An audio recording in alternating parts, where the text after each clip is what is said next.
All right, you lot, don't forget to give us a follow on Apple Podcasts or Spotify. And while you're at it, give us a 5-star rating. Trust me, it really does help us out.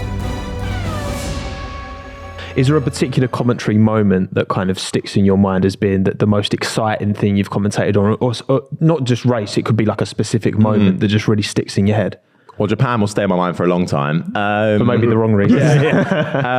But equally, I think that moment at the British Grand Prix where Hamilton overtook Perez and Leclerc coming around the final corner. And they ran. That was goodness me. You know, that was, I was up on my feet, going, and he goes through as well. Better than that. But so that was mega. Equally, there was a Formula 3 race, which I always talk about, which was Imola, where there was a guy called Zane Maloney, who was on course to get his first win. The boy from Barbados.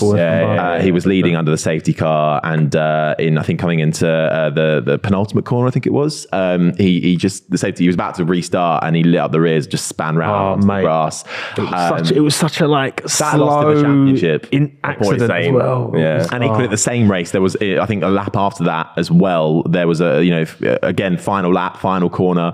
Two cars, hit each other, spin, have to avoid, and then suddenly a guy who's never won a Formula 3 race has suddenly won it in a Roman Stanek. So you're having to go, and he's spun, and he's just about avoiding out of the way, he's fallen down the field, and he's won, and and you're like, oh my god, and breathe, So that was a special moment. So it's hard to pinpoint one. I know you always ask, but it will probably be the Australian Grand Prix, just because that was my first ever Formula 1 Grand Prix. Just purely for those reasons. It wasn't the most entertaining of races, but just to be sat there to do, I tried to come up with my little phrase to do like lights out, away we go, or whatever. Okay, so, I was like, just to say that. What's yours? So I do, it's all eyes to the lights and foot to the floor, and we're racing in Australia or whatever. I like that. So it's all right, but all the good ones are taken. Decent. So, you can't do it's lights out, away we go. Wasn't it, who coined, because it wasn't, I'm sure it wasn't Crofty who coined lights out and away we go. No, it was Ben Edwards. It was, Ben Edwards. Touring cars, wasn't it? He used to do touring cars. He was F1 for a very long time.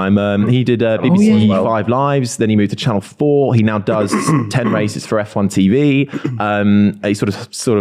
He retired at the end of last year, I think, and then Alex Jakes replaced him at Channel 4, but he didn't want to travel as much, so I think he still wanted to do a little bit of commentating.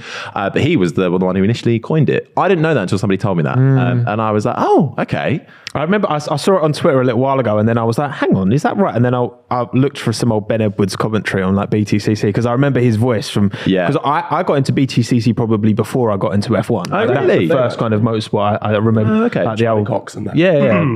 Early Plato days and Andy Prio and all that. Like that was kind of, and I was like, oh yeah, he said lights out and away we go, Crofty, you thief. Ben Edwards, the nicest man in the world. Like he is so nice though. Like he's a brilliant commentator, but he's been there and done it as well. But he's just a nice guy. But he's underrated. He doesn't get the plaudit that he deserves because he's one of the OGs and he's one of the best commentators around, in my opinion. I just love him on Channel 4. I just watch actual Channel 4 coverage instead of Sky sometimes. So but he's got an holder, and then Alex Jakes has come in. But Ben Edwards is underrated massively, but he doesn't need to be rated because he's Ben Edwards. Yeah. That's it. Does bits. Also, I wanted to ask,